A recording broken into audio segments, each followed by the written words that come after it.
Assalamualaikum warahmatullahi wabarakatuh. Bismillahirrahmanirrahim. Hamdan wa syukran lillah amma ba'd. Yang saya hormati sahabat-sahabat sakreb. Yang mudah-mudahan saya dan sahabat semua selalu dalam lindungan Allah Subhanahu wa taala.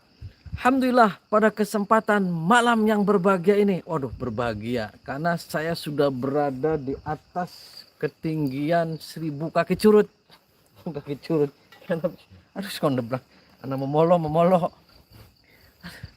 Jazakumullah sana jasa kepada sahabat-sahabat subscriber shockbreaker yang sudah mencet abang-abangnya chat. Ya, berkah. Mudah-mudahan sing penting semua waras, bergas, sugi beras, barangnya kas, sering keramas, wis tuntas bengi. Aduh, caprak wis bengi-bengi. Sahabat, saya malam hari ini sudah berada di pucuk gunung di perbatasan Majalengka ini, perbatasan ujung.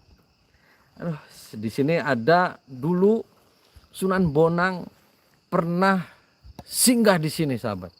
Singgah di sini dan pernah mengalahkan dengan kidung-kidungnya, dengan suara merdunya, sehingga Nyimas Gandasari, waduh, kalah simak Mas Sunan Bonang. Yes, nanti bincang-bincang dengan Pak Juru Kunci, gimana sih Sunan Bonang bisa berada di ketinggian gunung ini, berada di daerah Cupang, ujung-ujung masa beruap. Jadi nanti bincang-bincang jangan ngecaprak lah. Allahumma sholli wa sallim wa barik alaihi wa ala alihi wa sahbihi. Allahumma sholli ala Muhammad ya Rabbi sholli alaihi wasallim. Allahumma sholli ala Muhammad ya Rabbi sholli alaihi wasallim. Rabbi fanfa'na bibarakatihim wahdinal husna bihurmatihim. Rabbi fanfa'na bibarakatihim wahdinal husna bihurmatihim. Sholawat istighfar perbaiki sholat sahabat. Terus kalau pengen sholawat ini yang saya lantunkan nanti ada apa NSP apa sih RBT nanti lagi dibuat ya sahabat. Terus ikutin saya lah, caprak terus setan belek pak. Ayo ikutin saya sahabat. Assalamualaikum. Waalaikumsalam. Nah, saya sudah berada dengan Bapak Juru Kunci. Pak, dengan Bapak siapa, Pak? Bapak Wanda. Oh, Bapak Wanda. Pak, perkenalkan, saya Ujang Bustomi. Saya datang ke sini malam-malam. Saya nanti bincang-bincang tentang Sunan Bonang, Pak. Oke. Sebenarnya Sunan Bonang itu sendiri datang ke tempat ini tahun berapa, Pak? Sebenarnya pada tahun 1428 kalau nggak salah. Sunan Bonang dikala diundang mungkin sama sahabat Sunan Gunung Jati bahwa Cirebon itu belum ada Islam atau belum ramai Islam. Jadi yang namanya sahabat wali semua diundang. Mungkin yang datang ke sini perwakilan atau gimana Sunan Bonang, Sunan Kalijogo. Nah, termasuk juga mungkin Sunan Derajat, sesaudara itu datang ke sini untuk membantu mengislamkan wilayah Jawa Barat khususnya. Jawa Barat di bawah naungan, di bawah kekuasaan Prabu Siliwangi Pajajaran adalah kakeknya Sunan Gunung Jati dan juga punya Walang Sungsang, Mbah Kusangkan, Pangeran Cakrabuana dengan Ibu Rara Santang.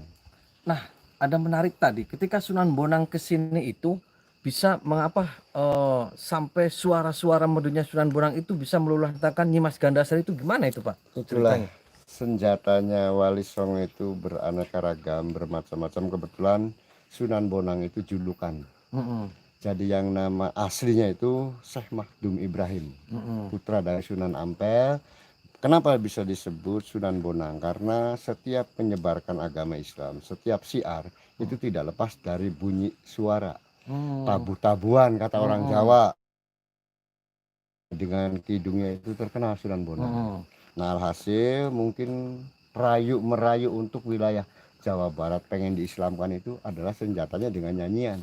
Makanya masyarakat Jawa Barat terutama wilayah Cirebon itu dibantu dengan Sunan Bonang, dan tidak lepas juga dengan santrinya Sunan Kalijogo itu ayo berembuk mengajak wilayah Jawa Barat itu semua diislamkan. Nah, kita bincang-bincangnya sambil jalan, sambil nanti ngelihat tempatnya Sunan Bonang ya Pak. Oke. Lewat mana Pak? Sini aja. Sini aja. Oh, sini. Jadi itu ketika Nyimas Gandasari itu sendiri sampai terpikat itu seperti gimana Pak? Jadi setiap datang ke sini serombongan, ya pengikut dan santrinya juga banyak Sunan Bonang. Itu setiap rapat besar adanya di puncak Gunung Jaya yang sekarang dijadikan puncak Gunung Jaya atau Sumur Kejayaan, dan di bawah lerengnya di bawah sekarang dijadikan tempat wisata Batu Lawang. Nah, itu sejarahnya begini. Jadi setelah datangnya rombongan dari Cirebon itu ya mungkin serombongan para wali mau naik ke Gunung Jaya, tiba-tiba di belakang disusul Nyimas Ratu Ayu Gandasari. Nah, dengan alasannya saya minta dinikah. Karena apa alasannya? Mungkin yang namanya Sunan Bonang dengan ilmu kehebatannya wali itu udah tahu. Jadi artinya di mana Nyimas Ratu Ayu Gandasari minta dinikah ada apa? Alasannya Mas Ratu Ayu Gandasari itu karena setiap punya suami selalu meninggal. Ada apa dengan diri saya ya, waliullah katanya. Nah, ternyata Sunan Bonang itu udah tahu penyakitnya adalah ada makhluk di dalam Nyimas Ratu Ayu Gandasari. Begitu naik ke atas ternyata dinyanyiin dengan suara-suara merdu kidungnya sampai juga dia pulas tidur. Nah, terus menyuruh anak muridnya Sunan Bonang itu, santrinya Sunan Bonang itu, Tempatnya ini apa? ya, nah suruh ngambil, begitu dibawa ke atas, begitu disandingkan di rahimnya Nyimas Ratu Ayu Gandasari keluar. Ini yang mana Pak? Sunan Bonang yang ini, Kita boleh naik. ini pangan. Ini Sunan Bonang Pak. Ya, ini Sunan Bonang. Nah, ini tuh petilasan makam atau apa Pak? Patilasannya ini. Oh, Sempat patilasan. singgah di sini dan mungkin Ini ada uang ini buat apa Pak? jadi ini semua pendatang punya keyakinan bahwa saya kalau menyawerkan uang di makamnya wali akan banyak rezekinya. Oh, banyak rezeki. Iya, jadi ini tuh suatu gambaran. Saya sawer di tempatnya Waliullah Sunan Bonang. Ini buat apa ini Pak? Ini buat bakar kemenyan. Ada foto-foto diituin buat apa ini Pak? Itu kadang-kadang kepercayaan orang yang pengen kerja, yang pengen dapat jodoh, yang uang ular-ular. Oh, satu. Ya, maksudnya yang ada dikuburkan di sini adalah di Sunan Bonang katanya berbentuk tongkat, yang di makamnya Pangeran Ulang itu berbentuk keris. Yaitu Karena keris ulang. sinyalnya kita di dalam nggak dapat, kita keluar lagi Pak. Jadi sahabat tadi itu sekilas petilasan daripada Sunan Bonang, jadi sinyalnya muter-muter jadi itu keluar lagi. Nah itu tadi kidung-kidungnya itu gimana Pak? Ceritanya gimana Pak? Sempat apa dengan kidungnya Bapak apa enggak Pak? Waduh, ya itu saya kalau nyanyiannya sih kurang apa, cuman yang dikenal katanya Sunan Bonang itu dengan ciri khasnya kayak nyanyiannya itu tombo ati, kayak lir-ilir itu nyanyian Sunan Bonang itu. Oh itu. Jadi itu yang suka dinyanyikan, suka nabuh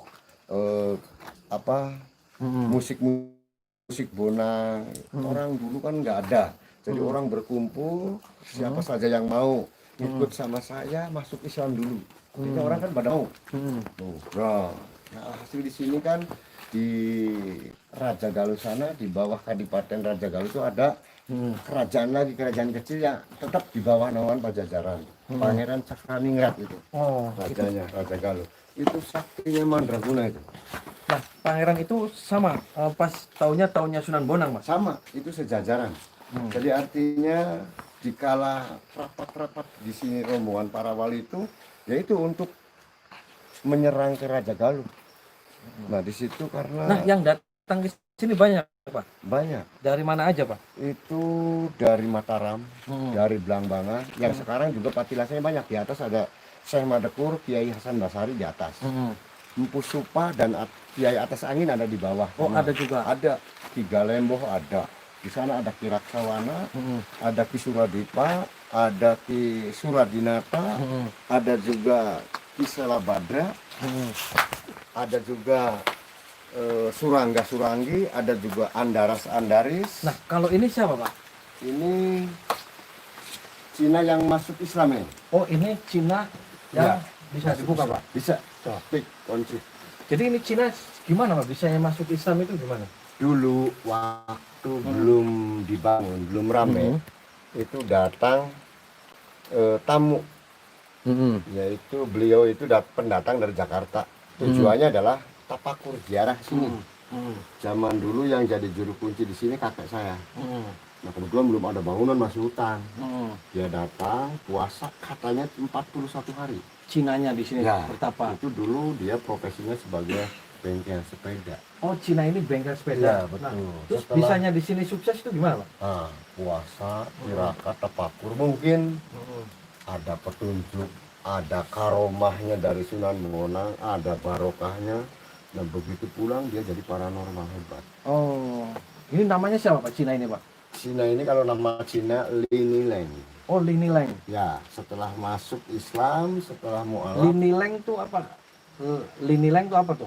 Sama Cina, nama Cina oh, itu. bukan siang-siang maling seng. Nah, kayaknya saudara ini. Jadi Lini Leng nama Cina setelah masuk Islam mualaf itu Rohiman. Oh Rohiman. Ya. Sempat di sini menyebarkan meneruskan Sunan Bonang ini. Ini banyak, muridnya banyak. Ini dari India, dari Pakistan, dari Brunei. Ini orang-orang luar. Makanya ini alhasil beliau banyak rezeki, banyak tamu. Ini rencana mau dibangun. Ini prosesnya lama nih bangunan ini. Karena kendalanya dengan kehutanan. Terus. Nah ini bertahap dari tahun 1900. Nah ini Cina ini meninggalnya tahun berapa Pak?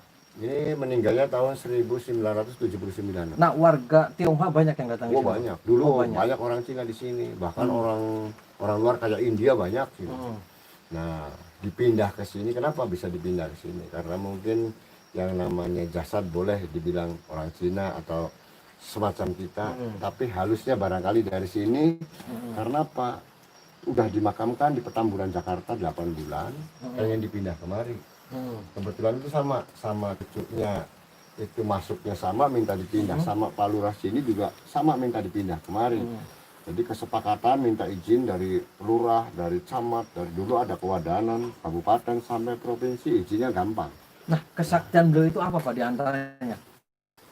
Jadi dulu waktu saya tahu Prof. Amar Rohiman itu setiap datang ke sini itu banyak warga yang berdatangan, warga sini terutama yang pada sakit begitu minta kesembuhan berobat, cuma dipegang kepala, diusap kepala dan dikasih air itu sembuh, pulang bisa jalan. Yang megangnya siapa Pak? Amar Rohiman.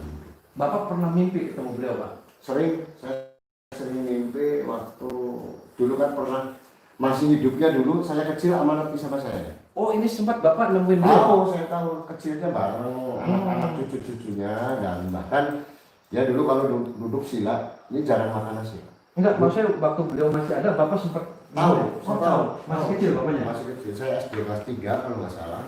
Itu bareng cucu-cucunya kan kecil-kecil tuh. Ngusap kepala saya, Neng, kalau nanti ama udah nggak ada, udah meninggal, tolong main bareng sama anak cucu ama. Dan tolong ini bangunan dirawat nanti buat Neng katanya. Walaupun saya laki-laki dia bilang Neng aja ke saya. Buat Neng nanti di sana tolong dirawat, dijaga dan juga kalau anak cucu ama datang ke sini tolong di main bareng katanya. Nah itu apa Pak?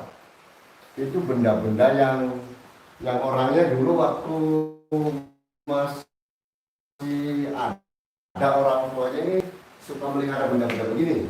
Ini apa ini Pak?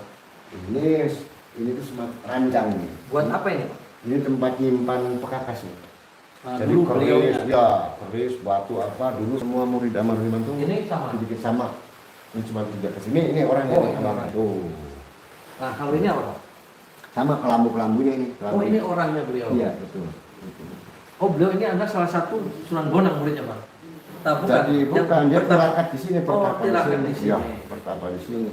Nah, begitu pulangnya itulah tadi bisa jadi paranormal. Aslinya orang mana ini, Pak? Ini Jakarta. Oh, Jakarta. Iya.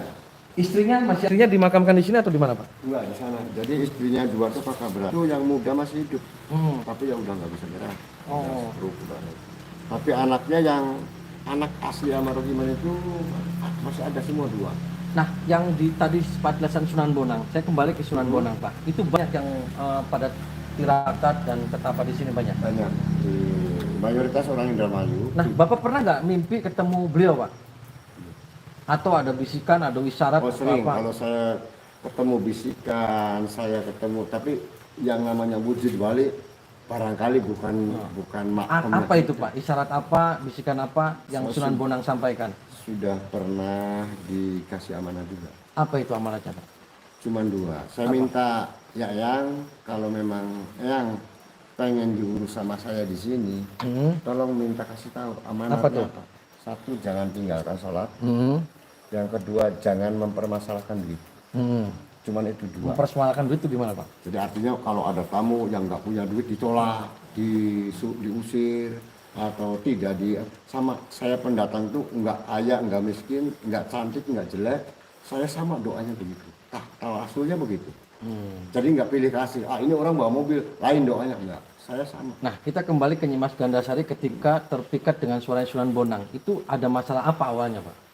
Jadi cerita Nyimas Ratu Ayu Gandasari itu keluhannya tuh setiap menikah dengan laki-laki, pagi menikah sore meninggal, sore menikah pagi meninggal. Nah itu keluhannya. Jadi minta berobat sama Sunan Bonang. Nah alhasil mungkin ketemu obatnya, ya nggak jadi dinikah, nggak jadi. Nanti di akhir zaman nanti kita ketemu lagi, kata Sunan Bonang. Tapi nggak sempat dinikah di dunia. Enggak Nah sempat dinikah.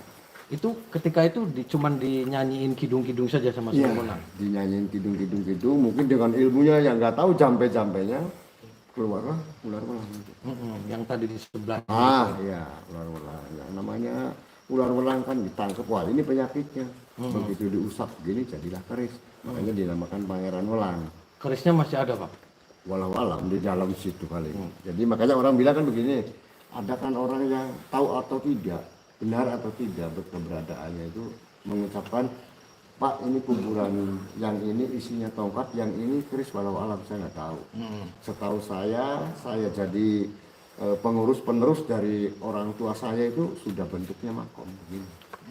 Jadi dulu sempat Sunan Bonang menyiarkan agama Islam di sini dan itu tempatnya, Pak. Iya betul. Nah, terus kelebihan-kelebihan selain kidung itu sendiri yang Bapak tahuin apa tentang Sunan Bonang? Jadi Sunan Bonang itu dulu dengan mudahnya, dengan gampangnya katanya menaklukkan Raja Galuh. Yaitu senjatanya dengan Nyimas Ratu Ayu Gandasari. Dia dirayu si Pangeran Cakraningrat. Dia kehebatannya punya keris, punya panah. Satu bidik panah itu keluar 1000.